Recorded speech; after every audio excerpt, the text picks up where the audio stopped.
دنیا میں کوئی کسی سے پیار کیوں کرتا ہے؟ What is the reason? کیا وجہ ہوتی ہے کہ بندہ کسی کے فال ان لو، اس کے پیار میں گم ہو جاتا ہے؟ 3 ریزن ہوتی ہیں نارملی. یا تو وہ بڑا حسین ہوتا ہے، اچھا لگنے لگ جاتا ہے، یا بڑا مہربان ہوتا ہے، خیال رکھنے والا ہوتا ہے، یا وہ بڑا با کمال ہوتا ہے، اسپیشل ہوتا ہے، عام لوگوں سے ہٹ کر ہوتا ہے، اس لیے اس سے پیار ہو جاتا ہے. اگر یہ 3 ریزنز ہیں تو خالق کائنات کی طرف اگر توجہ جاتی ہے تو دنیا کے سارے حسن اور رعنائیوں کو بنانے والا، جس نے دنیا میں ایسے حسین اور ایسی رعنائیاں، اتنے خوبصورت مناظر بنائے، جنت جس نے بنائی، اس مالک کی سبحان اللہ وہ کیسا مولا ہوگا. پھر آگے چلو، اگر با کمال سے محبت ہوتی ہے تو ہر با کمال کو کمال دینے والی ذات بھی رب کائنات کی ہے، پھر اس سے محبت کیوں نہ ہو. اور اگر کسی محسن سے، کسی خیال رکھنے والے سے پیار ہو جاتا ہے تو بتاؤ تو صحیح، جب سے پیدا ہوا ہوں، جب سے لے کر آج تک روزانہ جس کے احسانات تلے دبا ہوں، وہ کوئی اور ذات نہیں، وہ میرے مالک کی ذات ہے. بلکہ سچی بات بتاؤں، مجھ پر اور آپ پر تو پیدا ہونے سے پہلے ہی اس کے احسان جاری ہیں. جی ہاں، بیفور مائی برتھ وہ مجھ پر بلیسنگز، مجھ پر مہربانیاں جاری کیے ہوئے. کیسے؟ بتائیے، کیا بچے اب نارمل پیدا نہیں ہوتے ہیں؟ بچے پیدا ہو رہے ہیں آج کل، کسی کے جناب کون سا مرض ہے، کسی کا ایک گردہ ہی نہیں ہے، کسی کا ہاتھ صحیح نہیں، کسی کا پیر صحیح نہیں، کوئی بغیر آنکھ والا، کوئی بغیر کان والا. عجیب عجیب معذور بچے پیدا ہوتے ہیں. اللہ تعالی ہمیں اور ہماری نسلوں میں ایسے معذور بچوں سے ہمیں محفوظ فرمائے. لیکن میں پورا پیدا ہو گیا، میرے اعضاء پورے ہیں، میں دیکھ بھی رہا ہوں، بول بھی رہا ہوں، سن بھی رہا ہوں. اس کا مطلب کیا ہوا؟ میرے رب نے میری تخلیق کامل فرمائی. ماں کے پیٹ میں جب میری تخلیق ہو رہی تھی، میرے اس کریم مولا نے مجھ پر یہ مہربانی کی کہ میرے کوئی پارٹ آف باڈی، کوئی آرگن آف باڈی کم نہ تھا. میں کسی بڑی بیماری میں نہیں تھا، پیدا ہوتے ہی شوگر کا مریض نہیں ہوں. یہ کتنی بڑی میرے رب کی مجھ پہ مہربانی میری پیدائش سے پہلے سے جاری ہے. اور سچ پوچھو، اس سے بڑی مہربانی بتاتا ہوں، وہ یہ ہے کہ اللہ نے مجھے اور آپ کو مسلمان گھرانے میں پیدا کر دیا. کسی کافر کے گھر میں بھی تو پیدا ہو سکتے تھے نا. روز بچے پیدا ہو رہے ہیں، کوئی کس مذہب والے کے یہاں پیدا ہو رہا ہے، کوئی کس مذہب والے کے لیے پیدا ہو رہا ہے. میں نے کیا کمال کیا تھا؟ میرا کیا ایسا کمال تھا کہ اللہ نے مجھے مسلمان گھرانے میں پیدا کیا؟ سب سے پہلی آواز جو میرے کانوں نے سنی وہ اللہ اکبر کی اذان سنی، کیونکہ جب میں پیدا ہوا مسلمان گھرانے میں تھا تو میرے کان میں اذان دی گئی. بتاؤ، یہ شروع سے مہربانیاں رب کی جاری ہیں. تو اگر کسی مہربان سے محبت کی جاتی ہے تو پھر اللہ سے سب سے زیادہ ہمیں محبت ہونی چاہیے. قرآن جس سورت سے شروع ہوتا ہے، سبحان اللہ، آج بات کریں گے سورہ فاتحہ، ویری فرسٹ سورہ آف قرآن. اس کا مقام نزول کیا ہے؟ اکثر علماء کے نزدیک سورہ فاتحہ مکہ مکرمہ میں نازل ہوئی. امام مجاہد رحمۃ اللہ تعالی فرماتے ہیں کہ سورہ فاتحہ مدینہ منورہ میں نازل ہوئی. اور ایک قول یہ بھی ہے کہ سورہ فاتحہ 2 مرتبہ نازل ہوئی، ایک مرتبہ مکہ پاک میں، دوسری مرتبہ مدینہ منورہ میں. اچھا، اس میں آیات، کلمات اور حروف کی تعداد کیا ہے؟ اس سورت میں 1 رکوع ہے، 7 آیتیں ہیں، 27 کلمے ہیں اور 140 حروف ہیں، 140 حروف ہیں. سورہ فاتحہ کے اسماء بہت سارے اس کے نام ہیں، اور اس کی وجہ کیا ہے؟ سورہ فاتحہ سے قرآن پاک کی تلاوت کی جاتی ہے، شروع کی جاتی ہے. اسی سورت سے قرآن پاک لکھنے کی ابتدا کی جاتی ہے، اس لیے اسے فاتحۃ الکتاب یعنی کتاب کی ابتدا کرنے والی بھی کہتے ہیں، اوپننگ بک ہو گئی. اچھا، اس سورت کی ابتدا الحمدللہ سے ہوئی.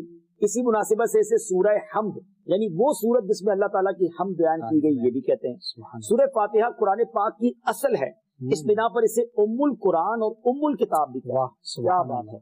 اور آگے چلتے ہیں. یہ سورت نماز کی ہر رکعت میں پڑھی جاتی ہے، اور یہ سورت 2 مرتبہ نازل ہوئی ہے. اس وجہ سے اسے السبع المثانی یعنی بار بار پڑھی جانے والی یا ایک سے زائد مرتبہ نازل ہونے والی 7 آیتیں کہا جاتا ہے. اچھا، دین کے بنیادی امور کا جامع ہونے کی وجہ سے سورہ فاتحہ کو سورہ کنز، سورہ وافیہ، سورۃ الکافیہ بھی کہتے ہیں. اچھا، شفا کا باعث ہونے کی وجہ سے اس سورت کو سورۃ الشفا اور سورۃ الشافیہ بھی کہتے ہیں. اچھا، دعا پر مشتمل ہونے کی وجہ سے سورۃ الدعاء، سورۃ السؤال، سورۃ المناجات بھی سے. کتنے نام ہیں سورت کے، اور اتنی مختصر سورت ہے. اور ناظرین، ابھی آپ نے اس کے فضائل سننے، یقین کریں آپ فضائل پڑھیں گے نا یا سنیں گے تو آپ کا جی چاہے گا جب مجھے موقع ملے میں نے سورہ فاتحہ پڑھ لوں. اچھا، عرب لوگوں میں نے یہ دیکھا، آپ کو بھی ہوا ہوگا اتفاق کہ وہ بات بات پر مل کے کہتے ہیں فاتحہ پڑھیں. تو فاتحہ دعا میں بار بار پڑھنا اور کسی نیت کے ساتھ پڑھنا، سبحان اللہ، یہ بڑا اچھا معمول ہے.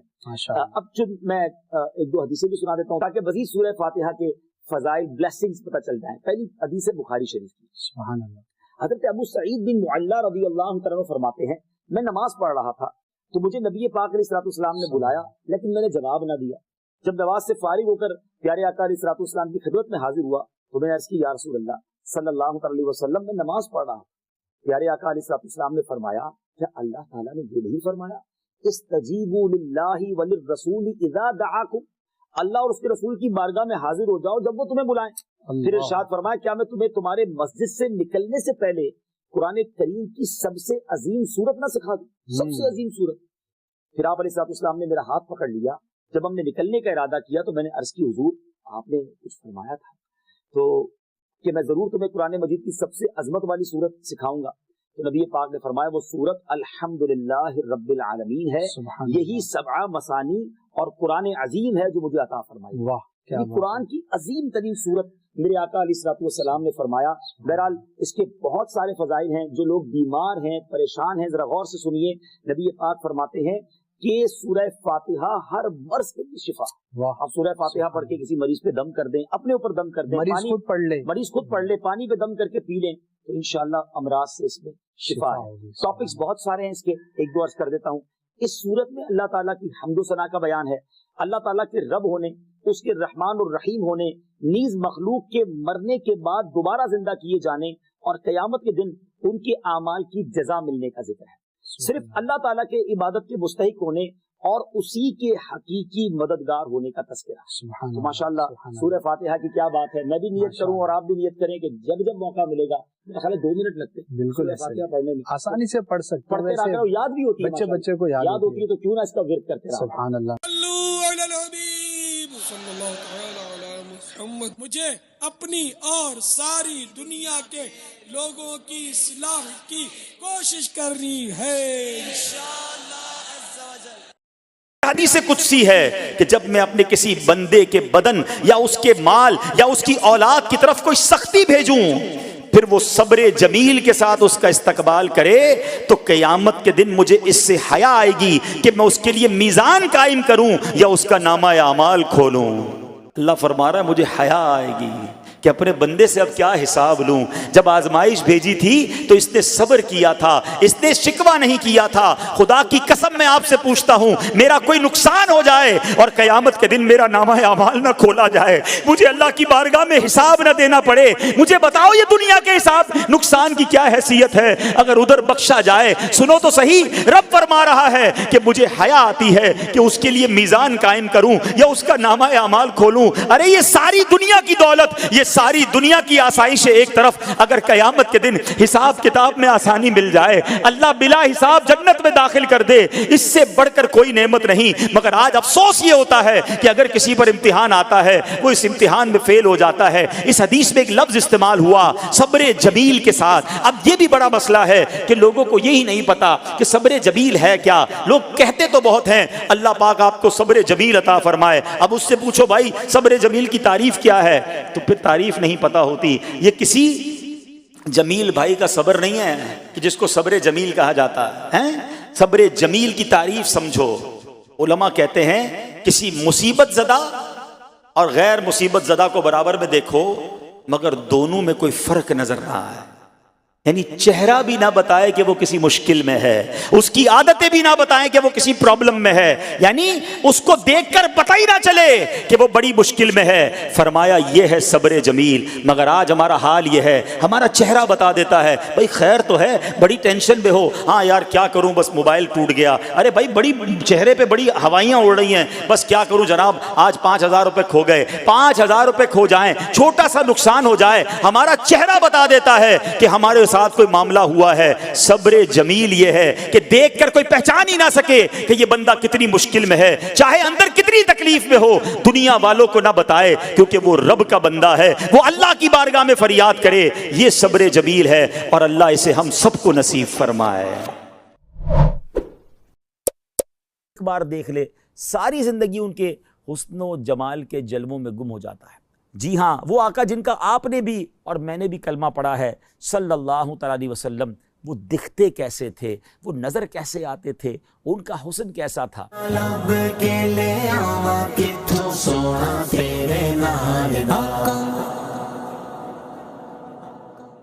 پیارے پیارے اسلامی بھائیوں اور مدنی چینل کے ناظرین، آپ نے آج تک بڑے حسین لوگوں کے تذکرے سنے ہوں گے یا انہیں دیکھا ہوگا، ہو سکتا ہے بڑے دنیا کے حسین مقامات بھی دیکھے ہوں اور ان کا تذکرہ سنا ہو، مگر آج آپ کچھ انوکھا، کچھ نرالا، کچھ بڑا ہی پیارا سننے جا رہے ہیں۔ امید ہے جیسے جیسے آپ سنتے جائیں گے دل کی مرجھائی کلیاں کھلتی چلی جائیں گی، انشاءاللہ شوق دیدار بڑھتا چلا جائے گا۔ جیسے جیسے سنتے جائیں گے کئیوں کی آنکھیں اشک بار ہوتی چلی جائیں گی۔ کس کا تذکرہ ہونا ہے؟ اس حسین کی بات ہونی ہے، اس حسن و جمال کے پیکر کا تذکرہ ہونا ہے کہ ان جیسا پیارا، ان جیسا سونا، ان جیسا حسین رب نے کوئی اور بنایا ہی نہیں ہے۔ جی ہاں، آج اس ہستی کا تذکرہ ہونا ہے جس جیسا سونا، پیارا اور حسین رب نے بنایا ہی نہیں ہے۔ وہ حسن و جمال کے پیکر ہیں، وہ شمس الضحیٰ ہیں، وہ بدر الدجا ہیں، وہ ایسے آقا ہیں جن کو کوئی ایک بار دیکھ لے ساری زندگی ان کے حسن و جمال کے جلووں میں گم ہو جاتا ہے۔ آج نبی پاک صاحب لولاک صلی اللہ تعالیٰ علیہ وسلم کا تذکرہ خیر ہونا ہے۔ نہ کوئی آپ جیسا تھا، نہ کوئی آپ جیسا ہے۔ اے میرے پیارے اسلامی بھائیوں، آج کس کی زبانی یہ تذکرہ ہوگا؟ کس نے دیکھا اور کہ دیکھ کر دیوانہ ہو گیا؟ میرے آقا علیہ الصلوۃ والسلام کا حسن وہ ہے کہ جب سیدنا حسان بن ثابت رضی اللہ تعالیٰ عنہ نے دیکھا تو بے ساختہ پکار اٹھے، وَأَحْسَنُ مِنْكَ لَمْ تَرَ قَطُّ عَيْنِي وَأَجْمَلُ مِنْكَ لَمْ تَلِدِ النِّسَاءُ خُلِقْتَ مُبَرَّأً مِنْ كُلِّ عَيْبٍ كَأَنَّكَ قَدْ خُلِقْتَ كَمَا تَشَاءُ۔ نبی پاک علیہ الصلوۃ والسلام کی ذات وہ ہے، جب ان کے حسن و جمال میں گم ہو کر مولانا جامی رحمۃ اللہ تعالیٰ علیہ نے قلم اٹھایا تو کمال کیا، اور آپ لکھتے ہیں ہر کس کے لبے لالے ترا دیدہ بدل گفت، حقا کے چے خوشکندہ عقیق یمنی را۔ وہ آقا ہیں کہ جب امام عشق و محبت اعلیٰ حضرت فاضل بریلوی رحمۃ اللہ تعالیٰ علیہ نے آپ کے چہرہ انور کے تصور میں گم ہوئے تو کیا لکھتے ہیں؟ خامہ قدرت کا حسن دستکاری واہ واہ، کیا ہی تصویر اپنے پیارے کی سنواری واہ واہ۔ کہیں لکھتے ہیں کاف گے سوہا دہن یا ابرو آنکھیں عین صاد، کاف ہا یا عین صاد، ان کا ہے چہرہ نور کا۔ جب مولانا حسن رضا خان صاحب نبی پاک علیہ الصلوۃ والسلام کے جلووں میں گم ہوتے ہیں تو پھر کیا خوب لکھتے ہیں کہ ایسا تجھے خالق نے طرح دار بنایا، یوسف کو تیرا طالب دیدار بنایا، کونین بنائے گئے سرکار کی خاطر، کونین کی خاطر تمہیں سرکار بنایا۔ مفتی اعظم ہند مصطفیٰ رضا خان صاحب رحمۃ اللہ تعالیٰ علیہ جب قلم اٹھاتے ہیں تو کیا لکھتے ہیں کہ خدا کی سلطنت کا دو جہاں میں کون دولا ہے، تم ہی تم ہو، تم ہی تم ہو، یہاں تم ہو، وہاں تم ہو۔ اور پھر میرے شیخ طریقت امیر اہل سنت بانی دعوت اسلامی مولانا محمد الیاس عطار قادری دامت برکاتہ العالیہ جب قلم اٹھاتے ہیں، آقا کے جلووں کا تصور جماتے ہیں تو پھر کیا لکھتے ہیں؟ تیرا خلق سب سے بالا، تیرا حسن سب سے اعلیٰ، فدا تجھ پہ سب زمانہ، مدنی مدینے والے۔ پیارے اسلامی بھائیوں، آج اس ہستی کا تذکرہ کرنا ہے جس کا سارا عالم پروانہ ہے۔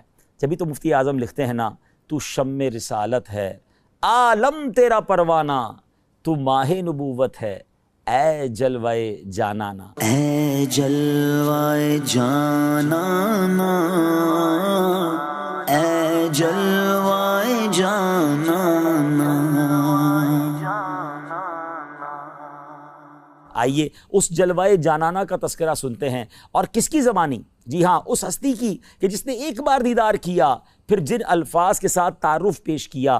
آج بھی سیرت کی کتابوں میں گویا سنہرے حروف میں وہ الفاظ لکھے جاتے ہیں، پڑھے جاتے ہیں۔ اگر آج واقعی آپ جاننا چاہتے ہیں کہ وہ آقا، جی ہاں وہ آقا جن کا آپ نے بھی اور میں نے بھی کلمہ پڑھا ہے صلی اللہ تعالیٰ علیہ وسلم، وہ دکھتے کیسے تھے، وہ نظر کیسے آتے تھے، ان کا حسن کیسا تھا، تو آئیے اب تیار ہو جائیے، تصور میں گم ہو جائیے۔ پیکر حسن و جمال رسول بے مثال بی بی آمنہ کے لال صلی اللہ علیہ وسلم کا رخ زیبا کیسا تھا، سنتے ہیں سیدتنا ام معبد رضی اللہ تعالی عنہا کی زبانی۔ ہجرت کا سفر ہے، نبی پاک علیہ الصلوۃ والسلام سیدنا ابو بکر صدیق رضی اللہ تعالیٰ عنہ کے ساتھ سفر پر رواں دواں ہیں۔ راستے میں وادی قدید کا مقام آتا ہے، ایک ضعیف خاتون ہیں جو اپنے خیموں میں بیٹھا کرتی ہیں، آنے جانے والے مسافروں کو کچھ کھانے پینے کا سامان فروخت کیا کرتی ہیں۔ پیارے آقا علیہ الصلوۃ والسلام بھی اس خیمے پر پہنچتے ہیں، کچھ رقم دے کر کچھ کھانے پینے کا سامان خریدنا چاہتے ہیں۔ ان کے پاس کچھ نہ تھا، معذرت کر لی۔ نبی پاک علیہ الصلوۃ والسلام نے ان کے خیمے میں ایک بکری دیکھی جو بڑی لاغر تھی، اس کے تھن بھی سوکھے ہوئے تھے۔ میرے آقا علیہ الصلوۃ والسلام نے اجازت طلب کی کہ اگر آپ اجازت دیں تو اس بکری سے ہم کچھ دودھ نکال لیں۔ معبد یہ جانتے ہوئے کہ اس بکری نے دودھ نہیں دینا، پھر بھی اجازت دے دی۔ پیارے آقا علیہ الصلوۃ والسلام نے اپنے مبارک ہاتھ ان تھنوں پر لگائے۔ ہاتھ کس کے تھے؟ وہ تھن دودھ سے بھر گئے، اتنا دودھ نکلا کہ سب نے خوب دودھ پیا، بلکہ سارے برتن بھی دودھ سے بھر گئے۔ معبد رضی اللہ تعالیٰ عنہ یہ معجزہ دیکھ کر بڑی حیران ہوئیں۔ میرے آقا علیہ الصلوۃ والسلام تو اپنا دیدار کروا کے چلے گئے، مگر ان کے سبحان اللہ گھر والوں کو دیوانہ بنا گئے، اس گھرانے کو اپنا دیوانہ بنا گئے۔ ابھی وہ ایمان نہیں لائے تھے۔ ابو معبد رضی اللہ تعالیٰ جب واپس آئے اور معبد کے جو شوہر ہیں گھر میں جب دودھ سے بھرے ہوئے برتن دیکھے تو پوچھتے ہیں کہ کون آیا تھا، یہ کیا معاملہ ہے؟ تو آپ فرماتی ہیں ایک مبارک آیا تھا۔ نبی پاک کا نام بھی ابھی انہیں نہیں پتا تھا، نام بھی نہیں پوچھا تھا، تو نام کہا، ایک مبارک ہستی تھی، ایک مبارک شخصیت تھے۔ کہا یہ تو بتاؤ وہ دکھتے کیسے تھے، ذرا بتاؤ تو صحیح وہ کیسے تھے۔ اے پیارے اسلامی بھائیوں، مدنی چینل کے ناظرین، اب سنیے میرے آقا کیسے دکھتے تھے، نبی پاک کا حسن و جمال کیسا تھا۔ معبد رضی اللہ تعالیٰ عنہ کے عشق بھرے انداز میں، کس پیارے انداز میں نبی پاک کا رخ انور بیان کیا۔ آئیے الفاظ تو دیکھیے کیسے موتیوں کی مانند ہے۔ وہ کہتی ہیں رأیت رجلا ظاہر الوداع، میں نے ایک ایسی ذات دیکھی ہے جن کا حسن نمایاں ہے، ابلج الوجہ حسن الخلق، جن کا چہرہ خوبصورت اور وہ تخلیق کے شاہکار تھے، لم تعبہ خجلا، ان کی جسابت میں فربا ہونے کا عیب ہی نہ تھا، ولم تزری بہ سعلا، اور نہ ہی